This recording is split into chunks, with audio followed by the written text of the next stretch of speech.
Well,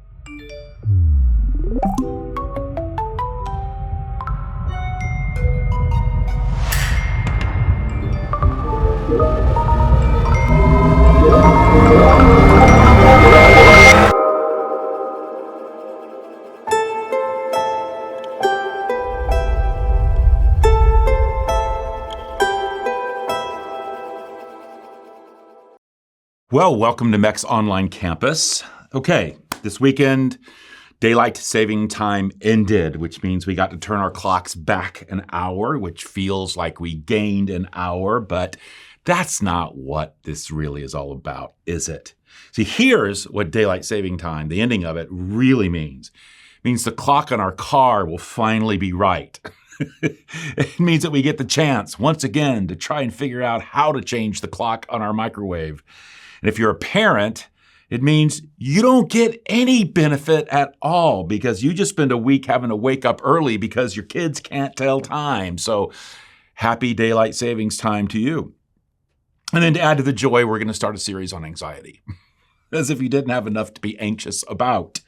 Actually, you don't need a series to help you be anxious or to think about it. I read an article on things that contribute to our anxiety. When I got done going through the list, I thought there's not any hope for any of us. I mean, according to Boston Neurobehavioral Associates, here are the habits that contribute to our anxiety: lack of sleep, excessive caffeine, poor eating habits, overloading your schedule, excessive screen time. Okay, that describes every single day for just about every single person on the entire planet. You might as well have added, and breathing oxygen and drinking water contributes too. But actually, one of those habits is new and is just being studied. And that's all things related to screen time. One of the most talked about books, and as a result, bestsellers in recent months, was written by Jonathan Haidt on just that, just what screen time is doing, particularly to the youngest generation. It was titled The Anxious Generation. Haidt is the Thomas Cooley Professor of Ethical Leadership at New York University's Stern School of Business. His book tells the story of what happened to the generation born after 1995, the generation popularly known as Generation Z. There are two things that, if you study generations, tend to make generations differ from each other. The first has to do with events related to shared experiences, and then the second, changes in the technologies that generation uses. So in terms of events, you might think about how earlier generations might have experienced a world war, or they might have gone through a depression. But technological change may be the least explored.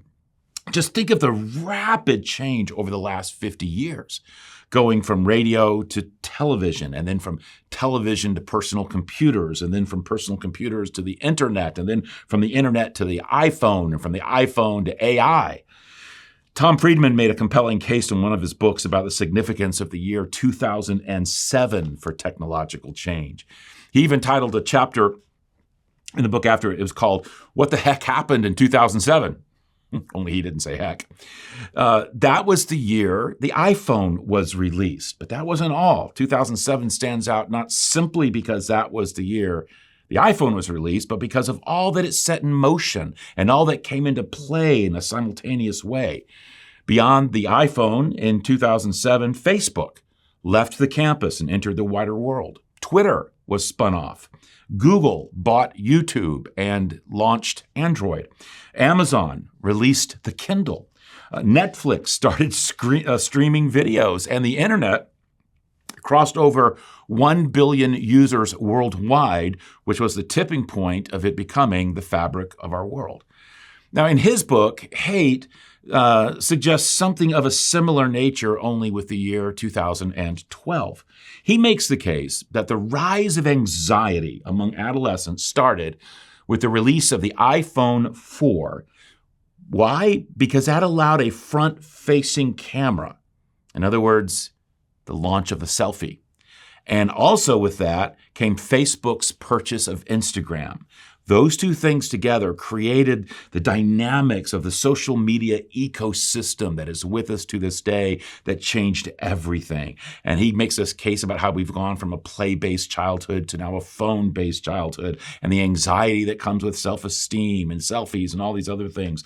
But also how world events have now begun to have a new, fresh emphasis. What happened after 2012 is that world events were suddenly being pumped into adolescents' brains through those phones, not as news stories, but as social media posts in which other young people were expressing their emotions about it all, and emotions are contagious. But many would argue that hate didn't even begin to go far enough, because when it comes to anxiety, it's not limited to one generation. It's as if we're all one great big generation, one great big anxious generation. Now, most would say, well, yeah, it's because we've got a lot to be anxious about. Foreign Affairs, which is published by the Council on Foreign Relations, recently celebrated its centennial issue. The theme for that issue was the age of uncertainty. It's not hard to see why, certainly on the international front. Here are some of the titles of the articles filling its pages. The China Trap, U.S. Foreign Policy and the Perilous Logic of Zero-Sum Competition. The World Putin Wants, How Distortions about the Past Feed Delusions about the Future. Ukraine Holds the Future, the War Between Democracy and Nihilism. Spiral of Delusion, How AI Distorts Decision-Making and Makes Dictators More Dangerous. And the mood isn't just reflected on the international front, but on the domestic front as well. Just a few months before that issue landed, I read an article in the Washington Post with a similar theme. It just, about how nothing feels safe, how Americans are divided and anxious and quick to panic. It described how there's this fundamental national insecurity after this perfect storm of chaos where COVID forced us to stay apart. It went on to say that we're in uncharted territory in terms of anxiety. So if I got you feeling good so far, what if I told you that I haven't really even brought up what is really causing our anxiety? What's really causing this to be the anxious generation?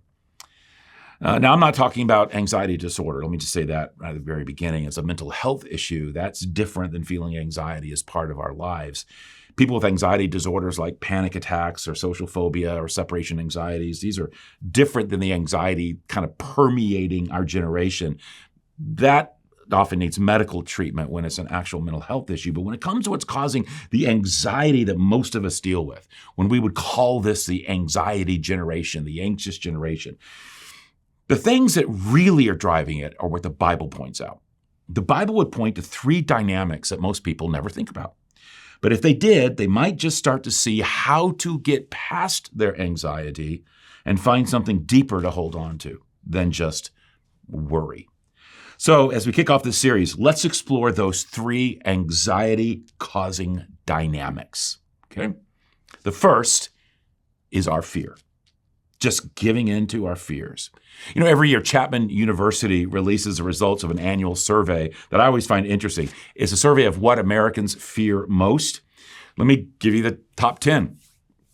Coming in at number 10 is government tracking of personal data. Number 9 is pollution of oceans, rivers, and lakes. At 8, Russia using nuclear weapons. Coming in at number 7 is pollution of drinking water. At number 6, the U.S. becoming involved in another world war. Our 5th greatest fear is people I love dying. Our 4th is cyber terrorism. So people can die, but don't mess with our cell phones. I thought the ordering of this is crazy to me, but that's okay. 3rd is economic financial collapse. Our 2nd biggest fear is people I love becoming seriously ill. Why that scares us more than them actually dying, I have no idea. But here's number 1. Our biggest fear coming in at number 1 is corrupt government officials. And I have bad news if that's your biggest fear, because that's a reality, and I think it has been for quite some time, as in decades, if not centuries. But fear is about more than whatever it is that you fear. Fear alters our perspective. It makes circumstances everything, and it minimizes every other dynamic except what is making us afraid. Fear takes whatever it is you're worrying about and it amplifies it into something larger than it really is. It just adds size and power and scope and weight. Interesting, I once read that fear-fueled worry in our life acts like fog, and it operates like a fog. And here's why. A dense fog one that can cover 7 city blocks 100 feet deep, one that is dense enough to bring traffic to a crawl and stop airplanes from landing, is composed of less than 1 glass of water, divided into 60,000 million droplets. So in the right form, a few gallons of water can cripple an entire city. That's how fear can impact our life. It takes the everyday events of life, turns them into something so big that it becomes emotionally crippling. And what it minimizes the most, though, is the power and presence of the living God. You see, what makes us so fearful is our desire for control. And if you want to control things and keep running into things that you can't control, that creates anxiety. I mean, think about it. We can't control almost everything. We can't control the actions of other people. We can't control the weather. We can't control external events like a pandemic or a war. And let's amplify it out even more. You can't control the past, and you can't control the future, which kind of covers most of what we would be concerned about. It's as if we want to be God and we find out really quickly that we can't be God. And when we find out we can't be God, we panic. But what if the answer isn't being God, but turning to God? Listen to how the Bible talks about fear.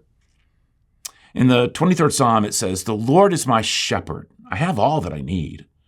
He lets me rest in green meadows. He leads me beside peaceful streams. He renews my strength. He guides me along right paths, bringing honor to his name. Even when I walk through the darkest valley, I will not be afraid, for you are close beside me. Your rod and your staff protect and comfort me." And then these words, "I prayed to the Lord and he answered me. He freed me from all my fears." One more. So we can say with confidence, "The Lord is my helper, so I will have no fear. What can mere people do to me?"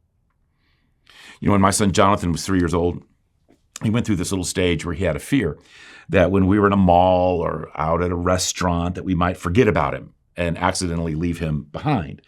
He had a little trouble with his L's back then. So when we were in a store, he'd just reach up and he'd kind of tug on my hand or tug on my sleeve. And he said, "Daddy, now don't leave me." And I'd say, "Buddy, you know I would never leave you." And he'd say, "Why?" And you know, those are those wonderful teaching, tender moments you have as a father with your son. So I would turn to him and say, "Well, it's because I would go to jail. I would gladly leave you if I could, but I can't. You're like an appendage that can't be surgically removed, so I'm stuck." Actually, I didn't say that. I would say, "I would never leave you because you are my best little buddy and I love you, and daddies don't leave their little boys. Neither does your heavenly daddy. Unless you have told him to leave you alone. Unless you have lived your life in such a way that you have made it clear that you want nothing to do with him." And sadly, that is what so many of us have done. And so we live with our fear. Well, another dynamic behind anxiety is the reality that we are fallen creatures. And as a result, we live in a fallen world. Now, when I say that, it's important to understand what that means and why it can drive anxiety and why anxiety is almost a natural effect of the world in which we live. You see, to say that we have fallen and we live in a fallen world is to remind ourselves of the story of our lives, of the context of our existence. And many don't know how that story goes, so let me tell it to you. Once upon a time, God made us to love us. We really were tenderly crafted and designed, each as an individual, for the purpose of being related to and known and deeply cherished. But that meant we were also given the freedom to make choices with our life, to live as fully conscious, self-determining beings, even to the point of whether we were going to respond to our Creator's love. God didn't choose to seduce us against our will. Instead, he determined to woo us, knowing that in so doing, we might very well spurn his love. But this was the only way to have relationship be relationship. This is the dynamic at the heart of human existence. God could have made us to love him, but if he had, his relationship with us and ours with him would have been meaningless. God wanted our relationship with him and with others to be real. So when he created us, He had to take the risk of setting us free. The first use of this freedom is well known, one of the most well-known parts of the Bible. The first use of the freedom to love was made by the first humans, Adam and Eve. The tree in the middle of the garden stood as this great authenticator that the love between the first humans and God would be real. They chose to eat the fruit he had asked them out of love not to do. They made the conscious, purposeful decision to go against the love, against the relationship. The lover was spurned, and then all hell broke loose. The decisions that first humans made to reject God's leadership and an ongoing intimacy within a relationship with him radically altered God's original design for how the world would operate and how life would be lived. Theologians have termed this the fall, talk about how we now live in a fallen world. We live in a world that is not the way it was meant to be. When Satan told Eve, if you're familiar with the intricacies of that story, that if she ate the fruit of the garden, she would not die, he lied. It was the day death and dying was born into the human race. Now, some might say, okay, this is what I don't like about the story. It just doesn't seem fair. It's not fair that they were our representatives. It's not fair that I'm subject to their choice. Well, play that one out. Here was a perfect man and a perfect woman in a perfect situation, in a perfect context, in a perfect relationship with God, and they still chose. They still screwed up. Do you think really you would have done better? I mean, that was your best shot. It was my best shot. But the thing to ask is, haven't you turned away yourself? Haven't you gathered some fruit from the tree yourself? I have. And the results of our collective choice to turn away from God run so deep that it's not just moral sin and evil that we face, but natural evil as well. The whole world is sick and broken. In fact, in the Bible, it says that the whole creation has been groaning ever since, which is why we have earthquakes and tidal waves and volcanoes and mudslides and wildfires and birth defects and famine and AIDS. And Philip Yancey writes that ours is the stained planet. The pain and suffering and heartache is a huge cosmic scream that something is wrong, that the entire human condition is just out of whack. Or as the medieval Christian philosopher Boethius put it, he said, evil is not so much an infliction as a deep-set infection, which brings to the surface something that is not often talked about, that God is not behind what is tragic in this world, much less responsible for it. We are. Or as G.K. Chesterton once wrote, there was a essay contest, and it said, answer this question, what's wrong with this world? And all kinds of people wrote all kinds of essays. Chesterton wrote a 2-word essay. What's wrong with this world? He filed in, I am. I mentioned Yancey, a writer who has invested much of his life exploring these kinds of things. He once wrote of being contacted by a television producer following the death of Princess Diana to appear on a show and explain. Yancey was a Christian. They wanted to interview him so that he could explain how God could have possibly allowed such a tragic accident. Yancey asked the television producer, wait a minute. Could it have had something to do with a drunk driver going 90 miles an hour in a narrow tunnel? What do you mean? How is God involved? From that, he started to reflect on this pervasive mindset that we have, that our actions are somehow an indictment of God. Such as when boxer Ray Mancini killed a Korean boxer in a match. He said in a press conference after he had done that, he said, sometimes I wonder why God does the things he does. There was a letter to a Christian family therapist, and a young woman told of dating a man and becoming pregnant, and she wanted to know why God had allowed that to happen to her.